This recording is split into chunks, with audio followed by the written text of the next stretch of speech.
क्यों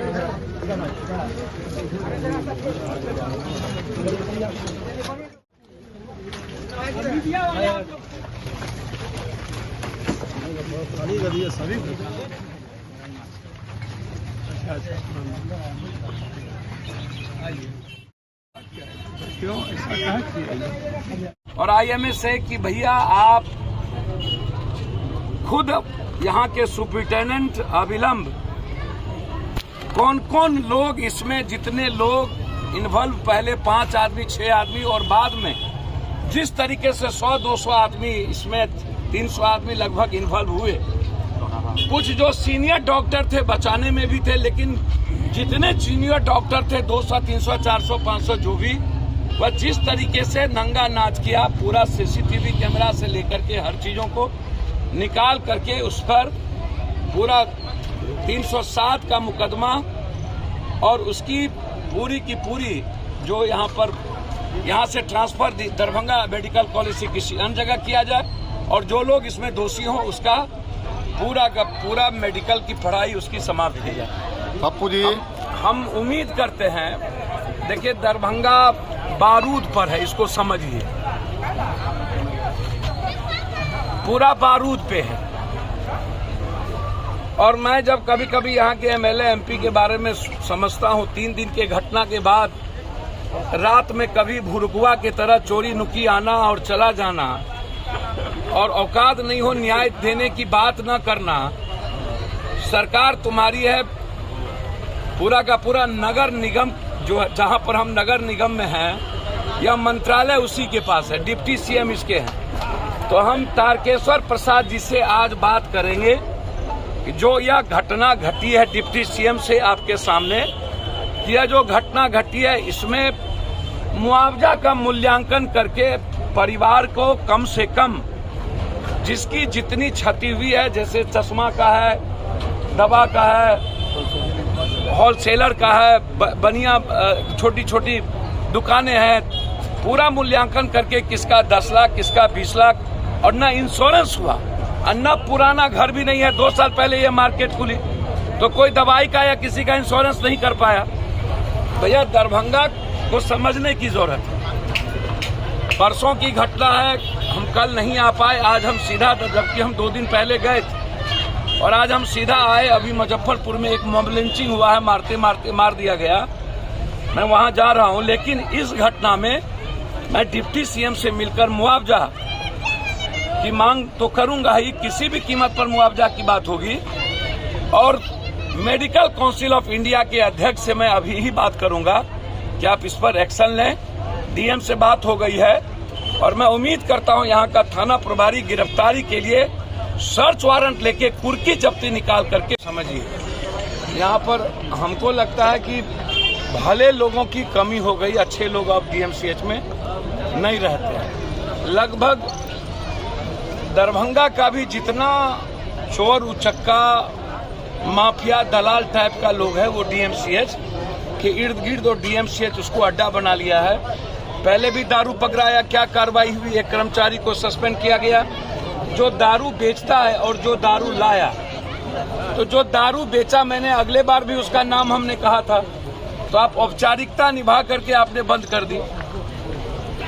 दूसरी सबसे बड़ी बात क्या है, इसको बहुत गौर से समझिए कि DMCH पर कोई निगरानी, किसी भी प्रशासन का, DM का अंकुश नहीं रह गया।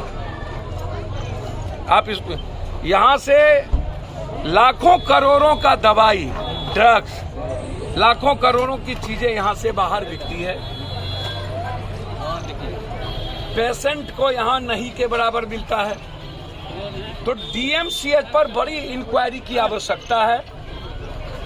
DMCH का जो हॉस्टल है, जो जूनियर हॉस्टल है, बहुत बुरे हालात में है। 4 दिनों के बाद भी इंक्वायरी नहीं होना और गिरफ्तारी नहीं होना, और इतनी बड़ी क्षति हुई है दुकानदार की। दवाई दुकान जिसका होलसेलर था, लगभग 40 लाख से 30 लाख, शहनबाज जी, लड्डन जी, फिर इधर राम साहब, फिर पवन जी, रोहित जी, जो इतने लोगों का 7-7 दुकान यहाँ पर जिस तरीके से जला दिया गया, और आप तो इतना समझिए कि बड़ी घटना घटने से बच गई, नहीं तो कितने लोग, तो 4-5 लोग लगभग मरते मरते बचे, नहीं तो कितने लोग मर जाते, कितनी बुरी स्थिति होती। और इस इलाके में सुरक्षा नाम की कोई चीज नहीं रहती है। वो तो समझिए कि लोकल थाना ने बड़ा एक्टिव रोल अदा किया कि बहुत तुरंत एक्शन लिया। जब तक बाहर से फोर्स और पदाधिकारी आते तब तक उन्होंने कुछ एक्शन लेने का काम किया। मैं सिर्फ इतना कहूंगा, मेरी बात डीएम साहब से परसों भी और कल भी हुई है इस मुद्दे पर कि मुआवजा सबसे पहले और गिरफ्तारी। 2 बार मेरी दरभंगा के डीएम से बातचीत हुई है और डीएम साहब ने कहा कि हम लोगों ने गिरफ्तारी का आदेश दे दिया, हॉस्टल बंद करने का आदेश दे दिया। मेरा रिक्वेस्ट है कि यहाँ पर जो हॉस्पिटल अनऑथराइज्ड हॉस्टल में लोग रह रहे हैं, पहले तो आप उसकी जांच करिए, और जो लोग ऑथराइज्ड हॉस्टल में हैं वहां पर हॉस्टल के आगे पूरा का पूरा आपको नाका की एक व्यवस्था करिए। एक सबसे बड़ा दुख होता है कि कोई एक घटना नहीं है और कोई नई घटना नहीं है। इसके पहले भी दरभंगा में कई ऐसी जगहों पर डीएमसीएच के जूनियर डॉक्टर और जो स्टूडेंट थे, डॉक्टर नहीं उसको कहिए आप, जो डॉक्टर्स होते हैं वो इस तरह के काम नहीं करते। जो स्टूडेंट थे इसके पहले भी दरभंगा में कई घटना कर चुके हैं, ऐसा नहीं है। उनको लगता है कि मेरा जो एसोसिएशन है, मेडिकल काउंसिल ऑफ इंडिया या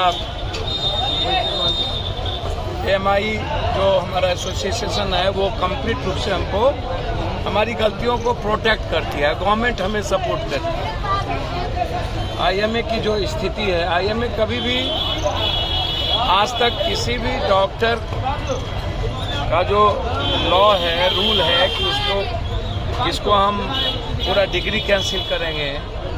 इतनी बड़ी बड़ी घटना डीएमसीएच में भी घटी, अन्य जगह पर भी घटना घटित होती है। किसी पेशेंट के परिवार और पढ़ने वाले स्टूडेंट के साथ, जो फर्स्ट ईयर सेकेंड ईयर के स्टूडेंट होते हैं, एक तो सबसे बड़ी बात है कि उनके भीतर किसी भी प्रकार का डर नहीं।